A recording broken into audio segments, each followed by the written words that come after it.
దివంగత ముఖ్యమంత్రి doctor YS Rajasekhara Reddy కేంద్ర పాలిత యానాంకు చేసిన మేలుకు కృతజ్ఞతగా వైఎస్ఆర్ స్మృతివనం గోశాలను నిర్మించినట్లు పుదుచ్చేరి ప్రభుత్వ ఢిల్లీ ప్రత్యేక ప్రతినిధి మల్లాడి కృష్ణారావు తెలిపారు. తన రాజకీయ ప్రస్థానం ఈ నెల 21వ తేదీకి 36 సంవత్సరాలు పూర్తవుతున్న సందర్భంగా యానాంలో తన ఇంటి ముందు నిర్మించిన వైఎస్ఆర్ స్మృతివనాన్ని ప్రారంభిస్తున్నట్లు వివరించారు.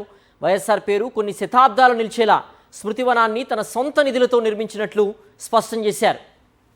వైఎస్ఆర్ గారికి శృతి మందిరం ఒక స్నేహితుడికి ప్రజలకు అందరికీ అర్థమైన భాషలో అయితే ఒక స్నేహితుడికి ఇంకో స్నేహితుడు గుడి కట్టడం, అలాగే గోశాల ఏర్పాటు చేసుకోవడం అన్నది జరిగింది.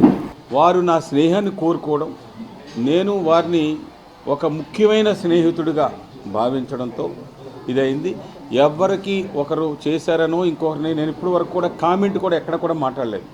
వారు చేశారో వారికి గుడి కడుతున్నాం. ఈ కార్యక్రమాల్లో గజిల్ శ్రీనివాస్ గారు కూడా వైఎస్ఆర్ గారి మీద కొన్ని గజిల్స్ పాడడానికి వారు వస్తూ ఉన్నారు.